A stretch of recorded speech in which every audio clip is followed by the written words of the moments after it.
Like the office they commemorate, presidential libraries are living institutions. Certainly it is my hope that the Reagan Library will become a dynamic intellectual forum where scholars interpret the past and policymakers debate the future. Welcome to the Ronald Reagan Presidential Foundation and Institute's virtual event series. To fulfill President Reagan's mission of making the Reagan Library a dynamic intellectual forum, our Center for Public Affairs programming offers lectures and forums presenting perspectives on important public policy issues of the day. Each year we bring you 20 to 30 events from politicians, authors, members of the media, business and military leaders, and more. During the 2020 closure of many businesses across our great country due to COVID-19, the Reagan Foundation switched to virtual programming to ensure that we were still delivering world-class content, even if you couldn't get to our hilltop to watch it in person. Now that the Reagan Library Museum is back open, we are holding hybrid programming, whereby some are in person and some are virtual. We hope you enjoyed this virtual event. In this week's Center for Public Affairs virtual event, we bring you a historic commemorative event.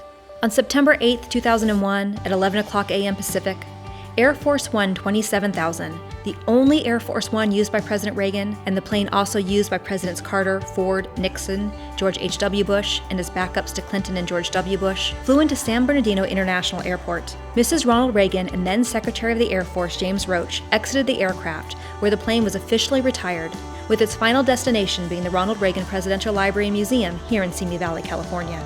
To honor the 20th anniversary of this historic aircraft's final flight, we are joined in conversation today by some of the people who know the plane the best.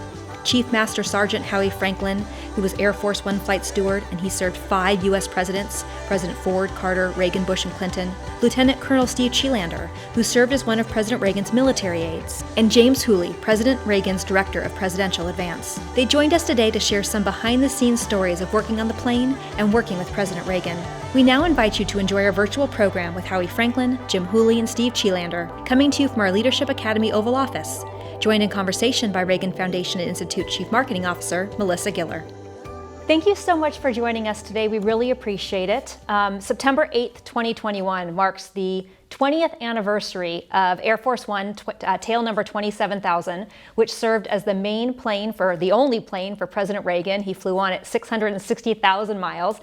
That's the day the plane flew its final flight and came from Andrews Air Force Base, flew into San Bernardino International Airport, where it was officially retired and then given to the Reagan Foundation on permanent loan here on display at the Reagan Library. So the fact that the three of you are joining us today is just so incredible. We want to thank you for your time. I'm going to start this off really simple, sort of a round robin around the virtual room here. If you could each share your name, the title you had during Ronald Reagan's presidency, and maybe just a quick fun story you might recall from being on Air Force One. Howie, we can actually start with you. Yeah, Howie Franklin. I was on Air Force One for 18 years. During the Reagan administration, I was a flight examiner on the airplane. I worked for Charlie Palmer and John Haig and had a wonderful experience. You know, early on, before Ronald Reagan became on Air Force One, I remember once we were in Phoenix, Arizona, and we were with President Carter campaigning with him. And we were arriving, and Governor Reagan was leaving. So there was a time there that the press ran over from our airplane, from Air Force One, President Carter's airplane, over to Governor Reagan's airplane at the time. And they were over there, and everybody knows how the press can be, looking for a shot or something like that. But the press came back and they were all laughing like crazy. I said, what's so funny? He said, oh, he's a character. I said, what happened? He said, well, one of the press had asked Governor Reagan, he said, 4 years ago, we asked President Carter what his thoughts on sex were. And the press went and rolled it the wrong way. It was taken out of context. And they said, Governor, we'd like to know your thoughts on sex. And Governor was on the top of the steps and he pondered for a second. He looked at the press and he said, after 2 o'clock in the afternoon, after a warm shower, I think it's wonderful. End of questions. So, that was before we flew with him on Air Force One. He was a character. He was a character. Jim, how about you? Well, I was throughout the second term, at least, I was the director of Presidential Advance Office. I worked my way up through the office the first term. And as you probably know, there's your titles of your staff in the White House. Normally there's rank and function. So I actually achieved the rank of assistant to president, which was a great honor. And I think, frankly, it was honorary that they did it because I stayed so long. But so I was assistant to president, the director of Presidential Advance. There were a bunch of stories, but the one that struck me as I was looking through some photos today was, I don't think he'll mind me telling you, but our friend Marlon Fitzwater, the press secretary, had a habit of falling asleep on the long flights. And the president came back and saw that and grabbed a newspaper. And there's a photo of it somewhere where he's holding the newspaper, pointing to it in front of Marlon's face, like, how can you let this happen? But of course, Marlon's sound asleep, snoring with his head back in the chair. Turned out to be a really funny photo. We're very fortunate. Our archives have a lot of photos of him doing just that to various people who had the, I guess, misfortune of falling asleep on Air Force One. Let's conclude this round with Steve. What do you have? Well, my name is Steve Chealander. I was fortunate enough to be selected as military aide to one of the military aides to President Reagan. And I served for about 2.5 years in that position in the latter part of the last of his administration.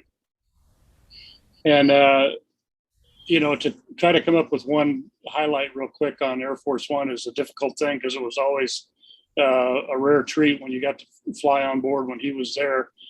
But the thing that always stood out in my mind was his sense of humor, as Howie pointed out, and Jim just pointed out.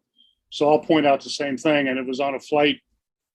He was always telling a joke or telling stories, coming back and talking to us. And on this one flight, we were going to Reykjavik for the summit with Gorbachev. And so he's back talking and telling stories. And he told us one joke. And the way I felt about President Reagan, he was always apropos with his jokes.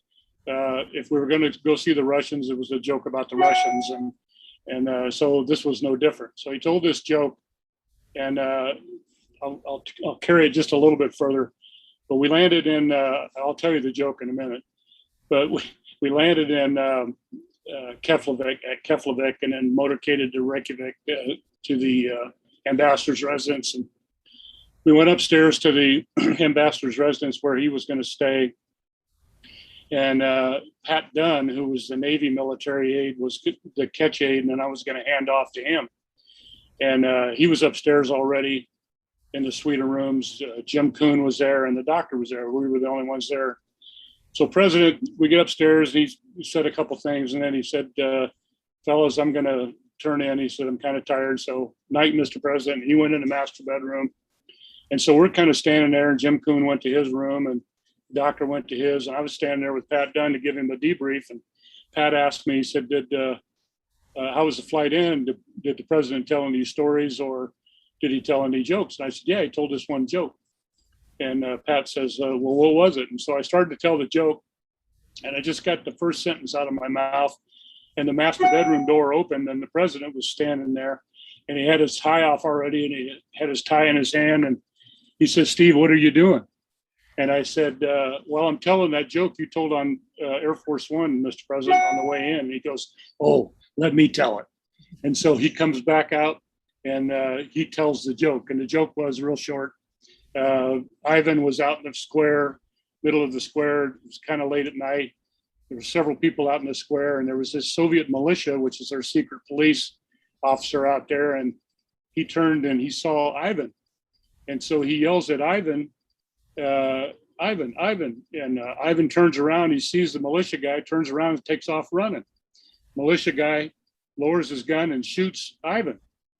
And all these people are standing there in the square saying, why'd you do that? That was Ivan. He wasn't doing anything. And the militia guy looked at his watch and said, curfew. And they said, what do you mean? It's not curfew. Still got 15 minutes to curfew. And militia guy says, you don't understand. That's Ivan. I know where Ivan lives. He would have never made it. That's as president. That's what I always remembered about how he was, and he wanted to tell the stories. He wanted to be with people. and especially on Air Force One, he was always that way. So that's one memory. That's great. Well, thank you all. We're very fortunate here at the Reagan Library. We are the only presidential library in the entire system that has a retired Air Force One. The only place in California that has a retired Air Force One. There's only a handful out there, of course. And a lot of people ask us how that happened. And really, it's because when Ronald Reagan was in office getting ready for his administration term to end, he made it known that he really hoped that one day when this plane was retired, it would come to his presidential library. And many, many people helped make that dream a reality. And I believe, Steve, you were actually part of why we got this plane procured to us. Can you talk about that? Well, back in, I can't even remember the dates, but it was back in 2000, somewhere in that vicinity. I got a call from Joanne. And Joanne said, Steve, we understand that the Air Force is about to decommission 27,000, and we want to get our bid in to get it. And we're asking for your help. It just so happened that there were several other bids to get that airplane. Most prominently was the Air Force Museum at Wright-Patterson in Dayton, Ohio. And so she asked for my help, whatever I could do with my contacts that I still might have in the Air Force. And so we all worked together to try to get in on the procurement of that airplane when it was decommissioned. And I talked to several high-ranking people about that. And I don't know if it had any influence, but yes, I was involved with helping doing that. And lo and behold, we did get Air Force One for the Reagan Library. And that was a big time. And by the way, I was there on that last flight at San Bernardino when it flew in there. So. I'm going to get to that in just one second. For those of you watching, Joanne, who Steve just mentioned, works here at the Reagan Foundation. She worked for Ronald Reagan and his advance team, so she probably worked with Jim very closely. And then she became his post-presidential chief of staff before coming to work with us. And she was very intimately involved in helping get the plane.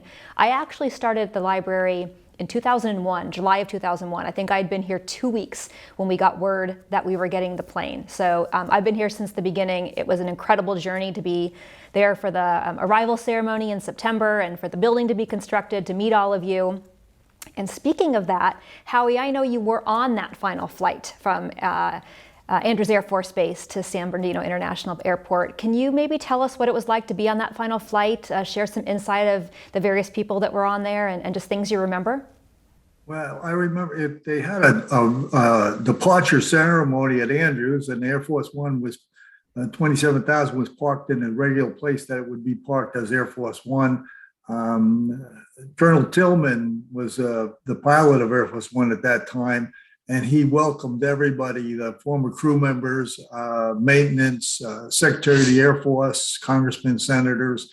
It was a full load of people. To me, Candace Brown did an interview with us on the airplane, and she said, Howie, why did you come all the way from North Carolina to be on the airplane? I said, I've been to heaven and hell on this airplane, and I wouldn't miss it for a world. My wife was administrative assistant to President Reagan on the airplane. She was there also with me. And when we got to California, Mrs. Reagan came on the airplane, and she walked through the airplane, and I would believe that she didn't really know a lot of the VIPs that was up front, the Secretary of the Air Force. But when she got in the back with the crew and she saw Charlie Palmer, she went and hugged him. It was a memorable occasion. The family, the Reagan family, were very close with the crew, and we enjoyed them immensely, and it was very touching. Yeah, so Charlie Palmer, for those of you watching, was one of the chief stewards of Air Force One during Reagan's administration. He was actually kind enough to provide to us on loan his crew jacket, and so that's hanging in the front galley for people to see when they tour through the plane. So Jim, as the director of presidential advance, you were probably on Air Force One quite a lot, I would think. Can you share maybe some of like the politics and personalities of the people that were on board during those flights? Well, first of all, a couple of observations, if you don't mind. One is, although people complained later that the larger plane, the 747, wasn't ready in time for us, I think in a way, looking back, and I don't know if these two guys would agree with me, but we had an advantage in that the 707 was more intimate. I don't know if that's the right word, but we were pretty crammed in there, but everybody was very physically close. And so you dealt with a lot of different personalities, and each of us had sort of our own situations where, in my case, I had a boss that sometimes traveled that I felt was unnecessary, because I was in charge of. Steve sometimes had a boss that was traveling. He didn't have to comment on this, but the head of the military office, whoever it was at different times, would often travel, and so you had a I wouldn't say it was tension, but you had like, all right, who's trying to run this trip? There was a group of core people though, and Steve and the aides were one, and Jim Kuhn was the personal aide, the doctor. The doctor sort of rotated or changed over the years, but whoever the doctor was, and it was kind of a tight group. There were always guests on board, and a lot of times they were members of Congress, people like that. But once in a while, you'd get one of the president's old friends, and that was always fun. So, sort of a quick story: Tommy Thompson, who ran Florida for the president back in 1976 and 1980, got on board, and apparently, on the way out in a White House car that had picked him up at his hotel, he had spilled coffee on himself. So he got to the plane, and we couldn't have him go like that. So it's probably not a great story in the retelling, but at the time it was great drama, getting him into a car and rushing him to a store so he could get a fresh shirt before the president arrived. Turns out the closest place was a Walmart or a Kmart, excuse me, which is a low grade Walmart, really.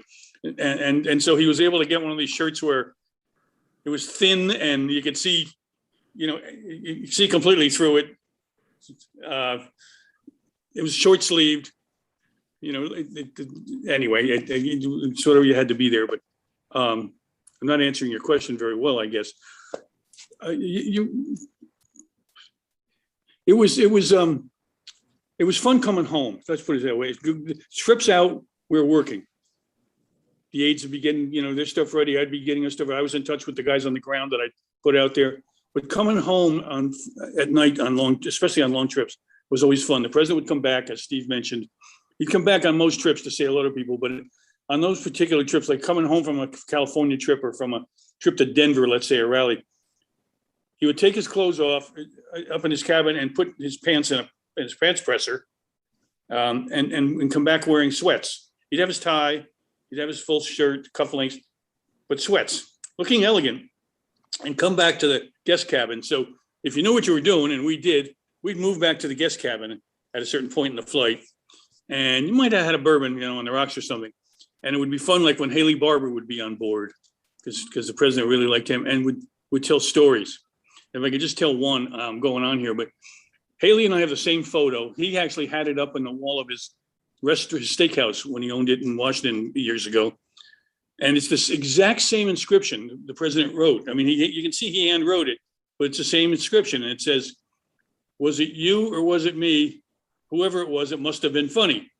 Howie, you actually had a very distinct privilege. You served 5 U.S. presidents, if I can get this right, Ford, Carter, Reagan, Bush, and Clinton. Not very many people can say that.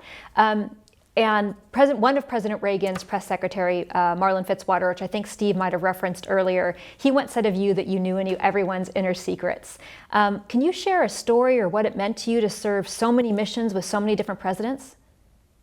Well, it was a real honor. When I first got hired on Air Force One, my trainer was Henry Kissinger. I was doing all those Henry Kissinger shuttle diplomacy, and I was with Henry Kissinger in South America, and Charlie Palmer called the airplane and asked me when I got back off the trip, to have a meeting with him. And that was the phone call everybody else was waiting for, and I was lucky enough to get it. And he said to me, I had a meeting with him, and he said, it's 6 months before the election. We'd like to hire you, but we can't guarantee you're going to have the job at the end. If the Ford loses the election, we could change the whole crew. So we can't guarantee you a job to continue, but if you'd like to do it, we'd like to have you. And I said, sure. And I ended up the only one that was able to work for 5 presidents consecutively without getting fired. And people would ask me, how do you do that? Well, you find out what they want you to do, and you do it with a good attitude. Those are the secrets. But that of all the administrations I worked for, and I'd brag about the Reagan administration in itself. As far as I was concerned, it was the most organized administration up until that point when they when they hit the White House. And since then, there's never been something more organized. I literally got a schedule once every 3 months, and that's what you did. The other administrations, regardless of the party, we literally had moles in the White House feeding us information because we had to know we didn't want to know where we're going. We needed to know when we're going. So they were really a pleasure. And it was beyond pleasurable working for the Reagan administration. Now, I was on the airplane one time when they were talking about buying the new airplane. And what I understand, Ronald Reagan, he was the one that bought it for the presidency. And this was early in his second term. I was standing close to him and he was talking to other people on the airplane. He said, if I knew I was going to win with such a great landslide, I should have ordered it the first term. So I've heard the same story, that it was Ronald Reagan and his administration that ordered the current plane, 28,000, but the plane wasn't delivered until 2001 during President H.W. Bush's administration. I have a follow-up question for you, Howie. It may not be a fair question, so feel free not to answer. This is not a Ronald Reagan question. The fact that you served 5 presidents fascinates me. Do you have a favorite or most memorable trip aboard the plane? I would say every time we went to California, he got on the airplane, we'd be going to Ohio, and the president would say, "We're going in the right direction, Howie, but not far enough." And when we were going to California, he was a happy camper. He really enjoyed that. One time he got on the airplane and he said to me, he was running a little late, and he said to me, "We're going to Texas." And I said, "Yes, sir." He says, "But Howie, they're sending me to a turkey shoot." I said, "Yes, sir." He said, "Yeah, but I don't know why they're sending me to Texas. I got enough turkeys in Washington." So, yeah, every trip were you that on you board went, the flight that took the 3 former presidents to the Sadat funeral? I was By on that one. Yeah, that wasn't, I was on that mission. That was a historic mission, sir. I mean, if you can imagine Air Force One set up, Ronald Reagan we had President Carter on the airplane with Mrs. Carter. We had Richard Nixon on the airplane. We had President Ford on the airplane, and we had Henry Kissinger on the airplane. And they were sitting in the staff area, where the staff area is, on 26,000. Henry Kissinger, that I flew with and knew me, when he saw me, he said, "Howie, you finally did it. You got me in Sturridge." Anyway, and here was Secretary of State Haig worked for every one of those gentlemen in one capacity or other, the chief of staff for the Supreme Allied Commander in Europe. And he was the ranking person. He's in the stateroom with his own bathroom. And Caspar Weinberger was in the conference area. And in fact, President Nixon was probably sitting in Mr. Haldeman's or Mr. Ehrlichman's seat. It was quite an experience on that airplane. Steve, as a military aide, you obviously had a very important, very formal role on board Air Force One. But in that role, did you have interactions with the president? And if so, can you maybe share one of them? We heard some jokes earlier, but can you share what that was like in that role?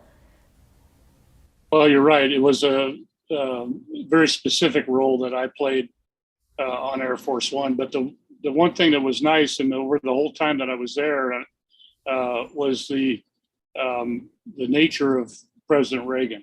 He was always had time for you, always had time for the joke, always had time for the stories, but he was also interested in you as a human being. He was very kind to people, and he always listened and so forth. So I did have many interactions with him in an informal sense, but not usually on Air Force One, because as Jim has pointed out, and as Howie's pointed out, there's a lot of other people on that airplane, always guests, higher ranking people, and so forth. So he's more in tune with that.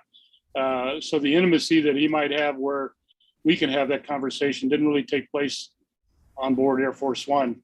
So those kind of times for me were at the ranch, at Camp David, things like that, when I had a lot of time when we spent together and would talk about different things. The memorable outside of those kind of things, I was fascinated listening to Howie talk about all of the experiences he's had and the people that were on board the airplane.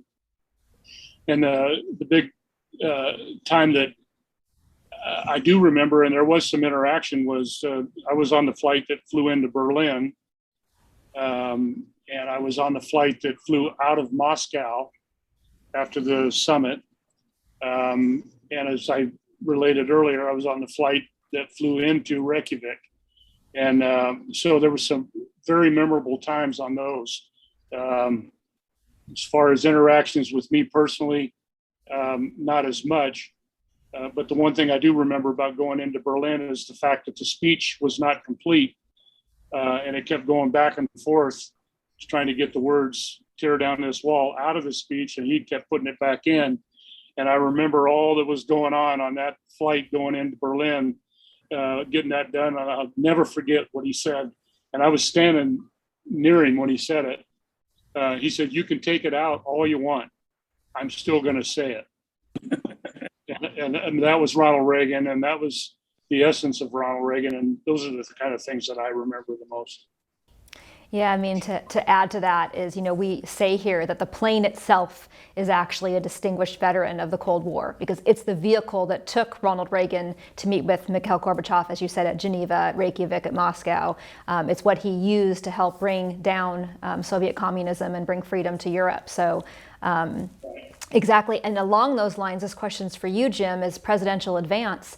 I've been told this story, and I can't remember where I heard it from, but I've been told this story that for those who don't know, if you're on presidential advance staff, you're going to go scope out a location for an event before the event actually happens. So you've got the entire itinerary ready when the president gets there.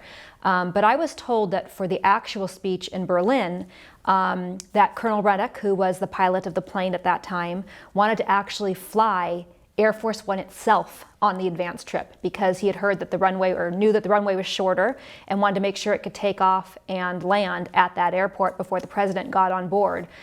Is that a true story? Were you on that flight? I'm not sure I can tell you, because I wouldn't have known necessarily who was in the cockpit, although, I knew Colonel Reddick and Danny Barr and others. We had what we called a pre-advance, where I would go over with the advance team that was going to be staying there, and we would go check all the places out that the local government wanted us to go, and we'd approve them or disapprove them and say, well, let's do this, let's do that, let's have the stage over there. Steve or his counterparts would work out what the military logistics and requirements were going to be. And we often used the Air Force One backup, 26,000, known as John Kennedy's plane, but it was our backup plane. So I don't know that I could tell you specifically. Probably a better story if I just shut up and said yes. But I don't know that we used that plane. The one time I know that we did use 27,000, correct me if I'm wrong here, Steve, was when we did the Moscow pre-advance. There was so much demand between the NSC and the military and the medical and to be on that pre-advance, as we called it, that for the first time ever, I was allowed to ride in the staterooms. When the president wasn't on board, the stateroom was sacrosanct. No one rode in it. Went 100 times overseas on normally again on 26,000 getting ready for these trips, but never sat in the stateroom. Sat in what Howie was calling the conference room. But that was the one time they had to. John Nettles from the military office called and he said, "We got a little surprise for you." And maybe that was it. It sounds like though it wasn't Berlin. I'm going on, but if I could quickly say something, Steve's probably too modest to say. Steve's father was involved in the Berlin airlift, and so we made sure his father was at Tempelhof Airport when Steve arrived on Air Force One. That's Am I right on that, Steve? I got that right? Can you share that experience? What was that like? Yeah. Probably the highlight of my time with the president. We were on the advance that you're talking about. And we did that. We did an advance, 5 different advances for that trip. We started in December of '86, and the trip was June of '87. And we did 5 separate advances into Berlin. One of which, you're right, Bob Ruddick flew the airplane in, and because he was very concerned about getting in and out of Tempelhof with that airplane, because it was short runway with the president on board. He wanted to make sure everything was good. So that is a true story that Ruddick did fly the airplane. Was it that plane, Steve, as opposed to 26,000? It was 27. Okay, good. Well, the story's correct. And so at any rate, at one of the advances, I was sitting next to Hinkle, Bill Hinkle, right, Jim? Yeah. Yeah. I was sitting next to Hinkle, and Hinkle was talking to the people at Berlin at this big conference table we were sitting at, and they were talking about what their concept of the event was going to be. And Hinkle said, we'd like the president to meet some people that were instrumental in the history of Berlin, the Bundesfrau, the Wall Patrol, Checkpoint Charlie guys. And we'd like him to meet some Berlin airlift pilots. And so I popped up and said to Hinkle, I said, hey, Bill, my father was a Berlin airlift pilot. He flew all 11 months, 185 missions. And so Hinkle says, well, do you think he'd want to come over to Berlin and meet the president? I said, yeah, I'm pretty sure he would. So the State Department, and Jim's correct, they wanted to make sure that was all done right. They did it right. They cut orders for my mom and my dad, and they flew them over to Berlin, and they were there waiting when I arrived in Berlin. And so my father was standing there with two other Berlin airlift pilots. And after the tear down this wall speech, we came back to Tempelhof to do the birthday celebration of Berlin. It was the 750th birthday of Berlin, and that's why the president was participating in that event. And so he met my dad, and then they went into the holding room, and my mother and father had pictures with President and Mrs. Reagan. I was in there, and they had conversation. And President Reagan said, well, I got to go make a speech. And so he went out into the terminal area of Tempelhof, and there are about 3,000 people there, if I recall. And he made this speech about the 750th birthday of Berlin and talked about the people he just met who were instrumental in the history of Berlin, one of which was my dad. And he had a whole page in his speech about my dad and what my dad did after World War II, and how my dad was recalled to go fly the airlift, and he, his infant son and wife, went to Wiesbaden, and that infant son was me at the point. And the president pointed out that infant son is now my military aide, and they're both with us here today. And it was quite a speech. So after it was all over, we get back on Air Force One, and we're going back to the States, and we got to stop in Bonn, Germany for a couple hours with Chancellor Kohl, and then he gets back on the airplane, and off we go to Andrews. Pretty quiet, like Jim talked about earlier. You know, the flights home are long, and usually he comes back, but this was a long day, and he didn't come back very much. But and this isn't really an Air Force One story, the rest of it. But we get into Andrews. I get on Marine One, and we're going back into the White House. And about halfway there, the president taps me on the knee and says, Steve, where are your parents tonight? And I said, Mr. President, they're still in Berlin. They're coming home tomorrow on the C-5 that's bringing the helicopters back. And so he goes into this little discussion on how much that meant to him to meet people like my dad and what they mean to our country. And it was quite a little speech he gave. And he said, I wish there was more I could do for him. And I said, Mr. President, what you did was superb. I mean, my gosh, personal meeting pictures, you mentioned him in his speech. He said, well, I know. He said, but tomorrow when they come back, do you think maybe they could stop by the Oval Office and see me one more time? I said, yeah, I can arrange that. And but he says one more thing, and he reaches in his pocket of his coat and he pulls out the speech cards that he used to give that speech about my dad. And he says, I'm supposed to give these to the National Archives. He says, but I don't think they'll miss them. He puts it down on the table in front of him. He signs it and then hands me the speech cards and says, give these to your father. And so, yeah, that was a very very big time for me. And I so appreciate what Jim just said a minute ago about what the advance office did and how they set that up, and Bill Hinkle and what he did, and how they got that all to come to fruition, because that was a very big moment. So thank you. Yes, Melissa, there are so many stories like that, but it's hard to attribute them directly to the aircraft. You know, the aircraft was a way of getting to a lot of great stories. Yeah. But on board, it was very functional, you know, for the most part. Yeah, that's a great point, which leads to my next question. First, I just want to say, Steve, what a remarkable memory the president gave you and your family. What a story. Thank you for sharing, and thank you, Jim, for bringing it up. But to Jim's point that the plane was really just a vehicle, I really only have one final question for the three of you. But before I get there, I feel like my one final question isn't enough. The three of you, served a president or multiple presidents. You worked in the White House, you worked on Air Force One. I just feel like I'm shorting you of these amazing stories and memories that you have, and I wasn't sure if you each had one or two stories you wanted to share that the audience watching, might learn from, or just, be excited to hear. We were going to Japan, and Charlie Palmer was the chief flight attendant up front of the airplane, and we were refueling in Alaska. And when we taxied in, it was very cold and chilly in Alaska. And the president said to Charlie, "Give me my trench coat."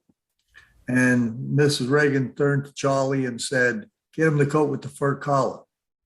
Now, Charlie got a direct order for the president of the United States to get his trench coat, and the first lady overrode that and said, "Get him the coat with the fur collar." The two gentlemen looked at each other, Charlie Palmer and the president, and they both felt like they didn't want to embarrass each other. And the president looked around and looked out the window, and he turned to his wife and he said, I may be overdressed if I'm wearing a coat with the fur collar. And Nancy said, "You're wearing a coat with the fur collar." And the two men are still looking at each other. And so it's accomplished. They're going to wear the coat with the fur collar.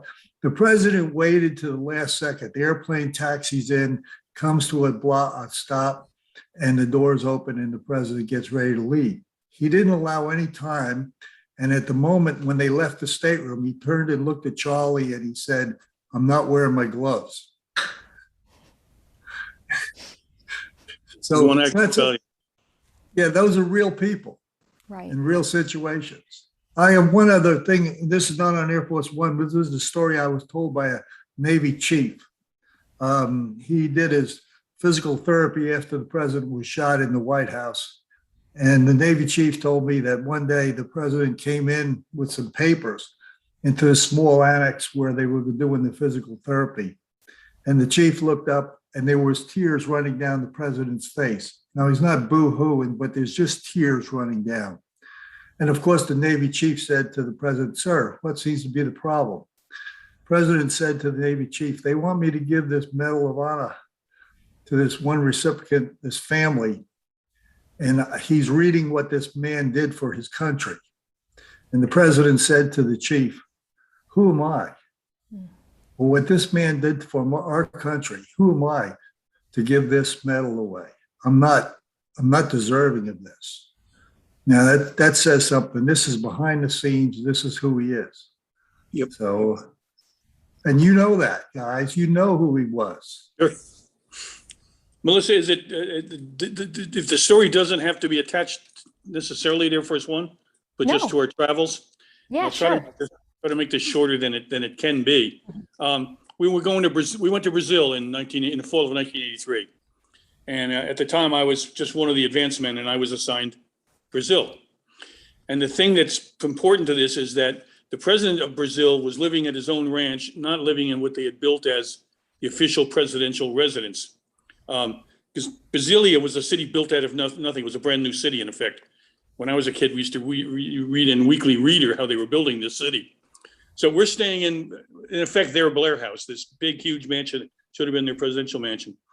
And the president's staying there anyway. And, it's the president and just a couple of the agents and military aides and Jim Kuhn. Well, and again, this is all important to the story. There was only room in the garage of the house for, I think, 3 cars. And there was an elevator that went directly from the presidential stateroom down to the underground garage. So as we would come and go, we were there for a series of days. I'd line all the cars up out front, working with the Secret Service guys, and we'd have the lead, as Steve would remember, there's lead, then there was so-called spare limousine, the follow-up, and then succeeding cars, senior staff people. Secretary Shultz had his own unit in there with a security force of State Department people, his own limousine. So it happened every day that way. I'd get the radio call from Jim Cohn. We're on our way down the elevator.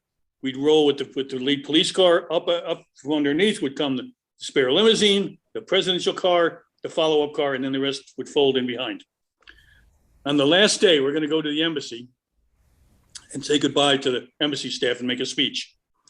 And everything happens just the way it's supposed to, except earlier on, Secretary Shultz had arrived and gone inside to talk to the president about something. We're all waiting outside, standing around, waiting. We get the call. Okay, here he comes. Lead car takes off. Up from the ground come the other three cars. Everybody else follows, including Secretary Shultz's car. We figure he's in the limousine. We get to the embassy, and we go through the routines and stuff. And our advancement, by the way, was a guy named John N. Huntsman Jr., later the governor of Utah and the ambassador to Singapore and China and everywhere else. He was a 21-year-old. I said, John, are you ready out there with the crowd? And he said, yes. I said, okay, go ahead, start the announcements. Because the president and everybody else had gone directly from their cars into the holding room. So you hear is, ladies and gentlemen, please welcome the Secretary of State of the United States, the Honorable George Shultz. And yay, the band plays. No Secretary Shultz.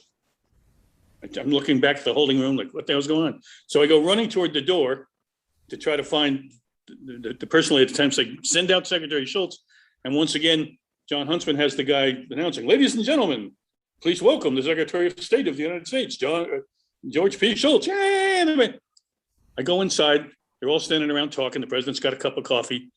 And I said, it was Dave Fisher, not Jim Cohn. He said, David, where's Secretary Shultz? He goes, I don't know. We looked around. He says, Mr. President, you know what Secretary Shultz says? He goes, well, George. And he did a classic. No, George went to the bathroom, remember? Apparently, Secretary of State had left the president's bedroom, gone in to take a leak, as we would say, sorry. And the president forgot, and they all got in this special elevator and went down on the ground and left. And we had left the Secretary of State back at the residence. So I go running out there, and the SY guys, they were called, State Security, they're out there clueless. And I said, guys, the secretary's not here. He's left. We're going, oh my God. And up comes that, literally, this is a true story.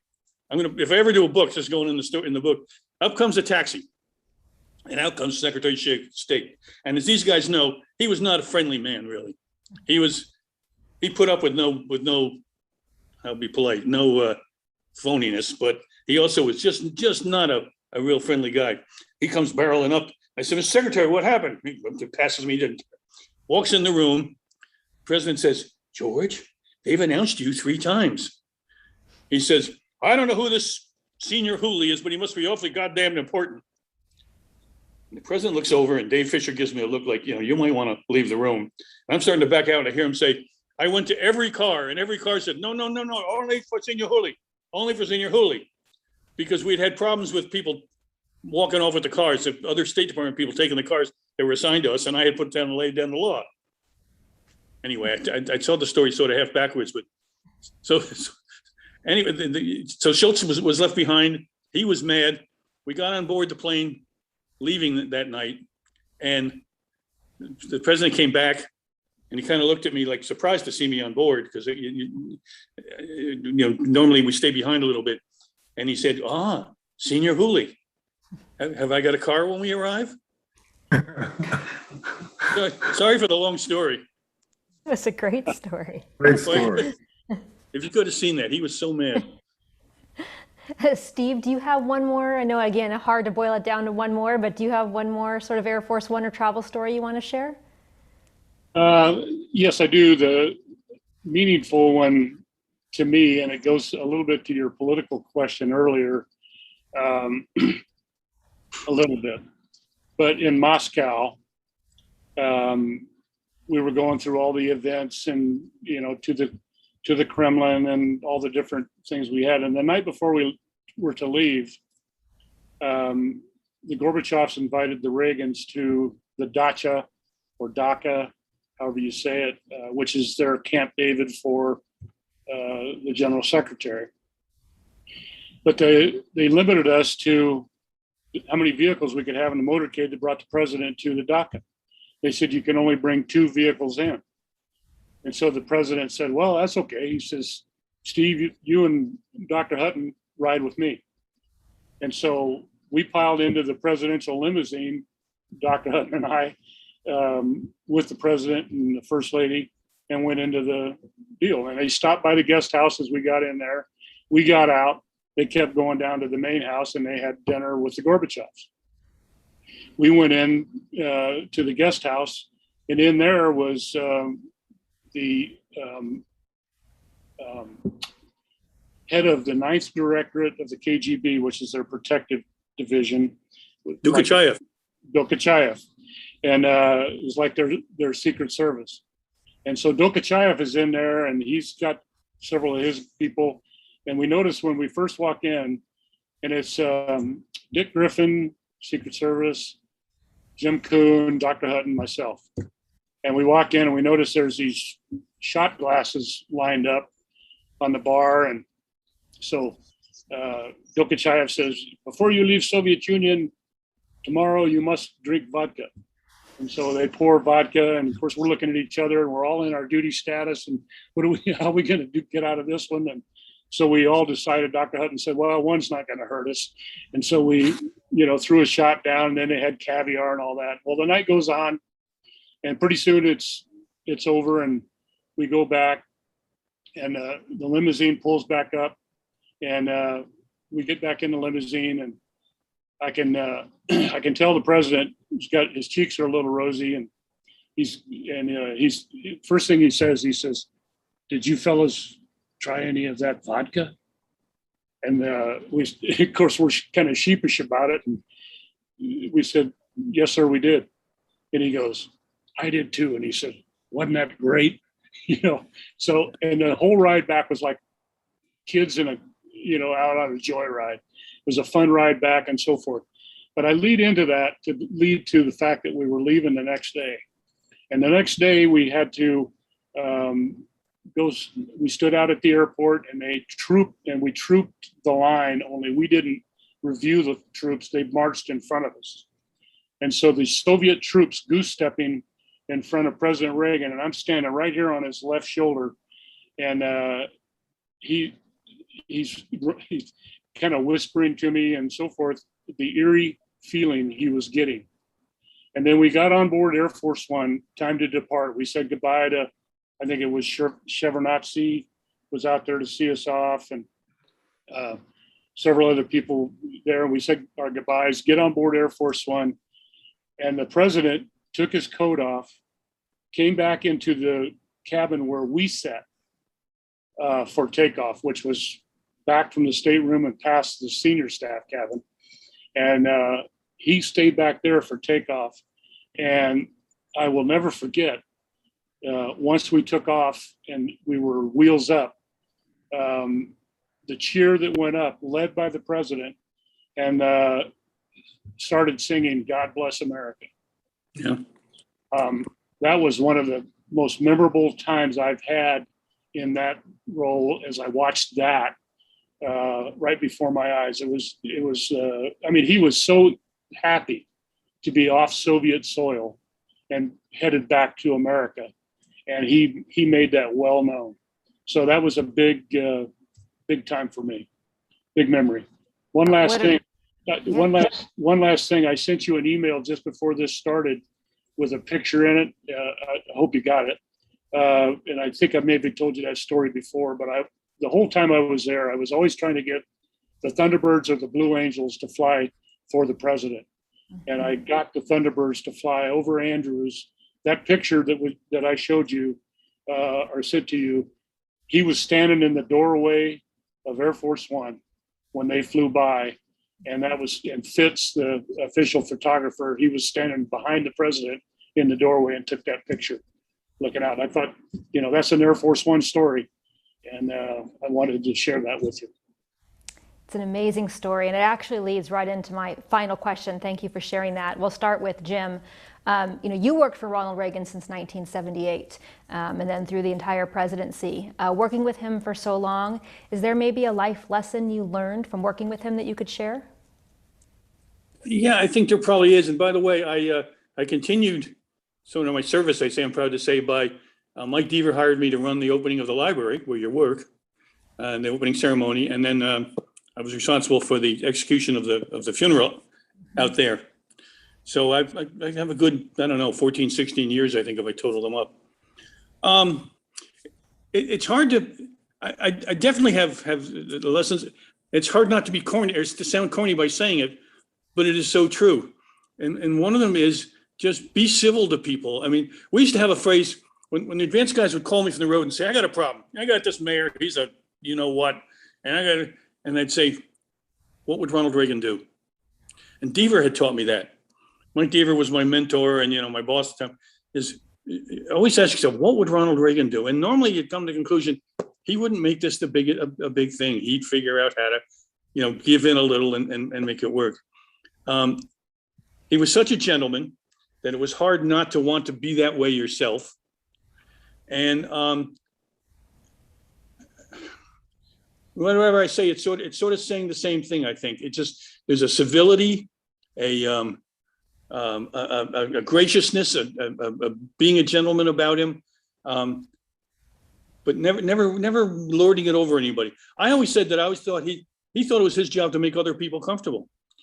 You'd put him in a holding room with some nice people that had worked on something, and they'd be scared to death, and he knew it.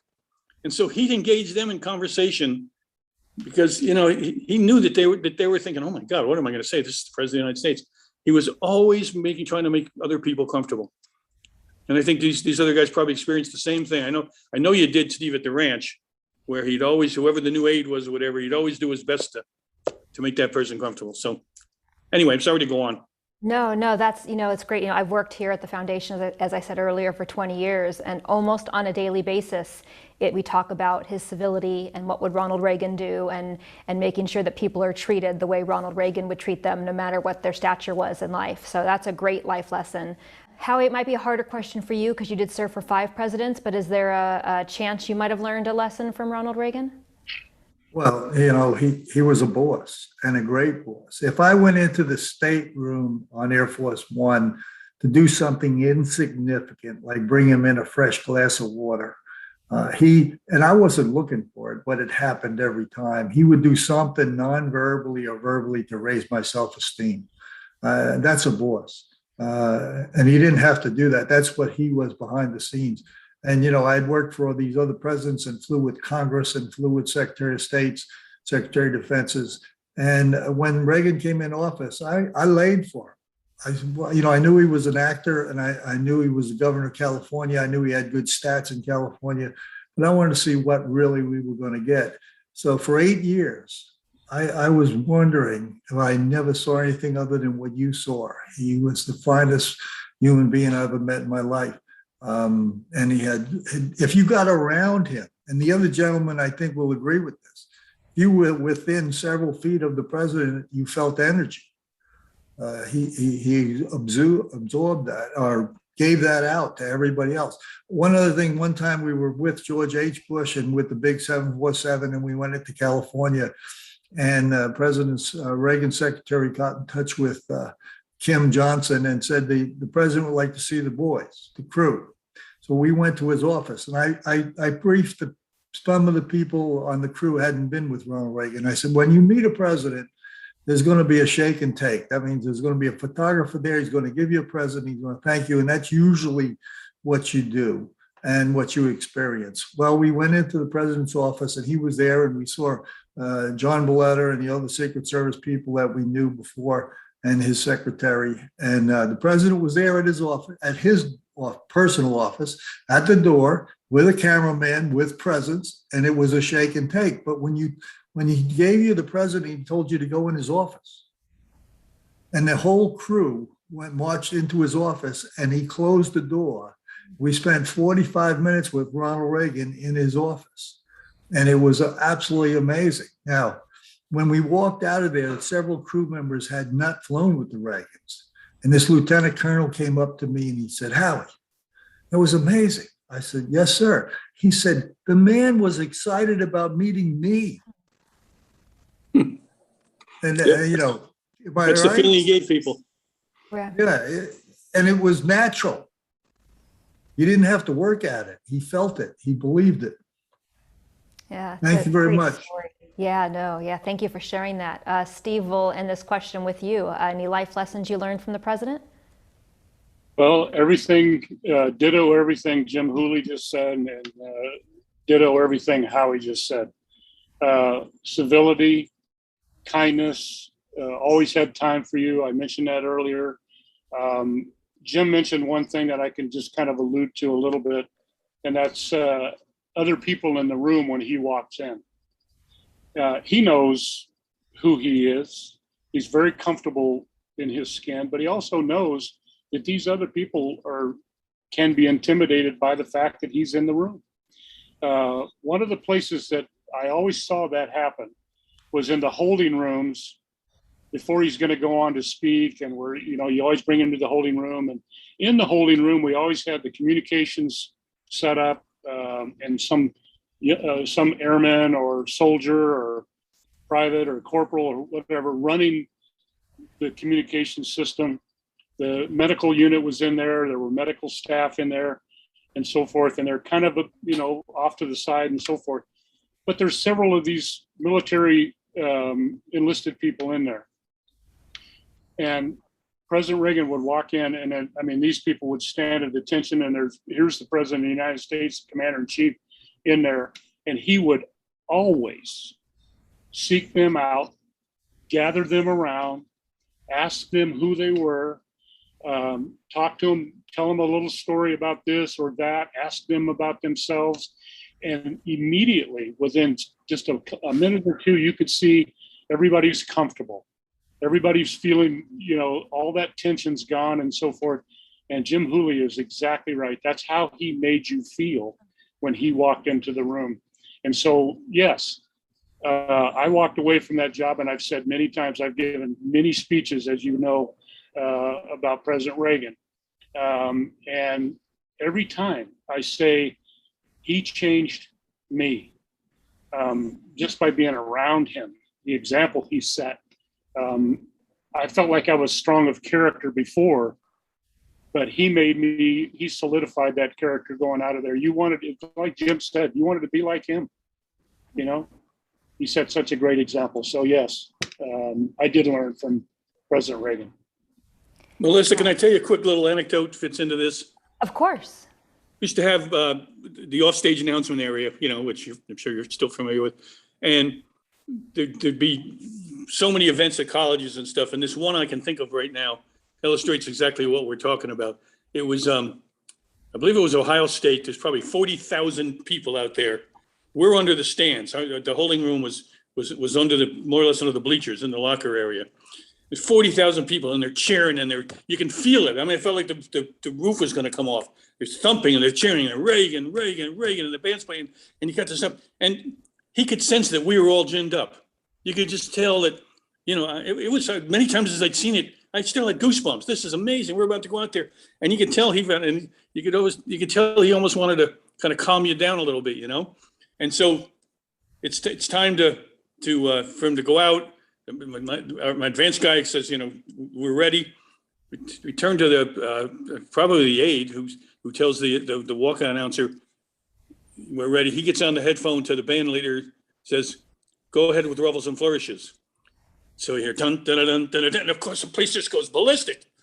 And Reagan turns to us and he goes, well, they're playing my song. I gotta go. And it just took it relieved the whole thing. We all laughed, and that just, brought us down from. They're playing my song. It's a great last story. I want to thank the three of you so much for joining me today. The 20th anniversary of receiving this plane is very historic to us, and that you would give of your time to share your stories is just incredible, and we thank you so much. We invite the three of you to come visit us in person. I know Steve makes it out because he's more local, but to any of you, if you want to come out, we'll give you that red carpet treatment that I know President Reagan would have given you. And for anyone watching, we want to remind you that we are hosting a special exhibition specifically on the 20th anniversary. A lot of the artifacts from the plane that aren't currently on display will be out, and we'll tell the story of bringing the plane here and disassembly and reassembly. So we hope to see you all out here. Until then, thank you all very much for joining us. We'll see you next time. Thank you for joining us for today's virtual programming event. We hope this conversation has inspired you to share what you've learned with your family and friends, and that you'll join us again for an upcoming event. And let me offer lesson number 1 about America. All great change in America begins at the dinner table. So tomorrow night in the kitchen, I hope the talking begins. And children, if your parents haven't been teaching you what it means to be an American, let them know and nail them on it. That would be a very American thing to do.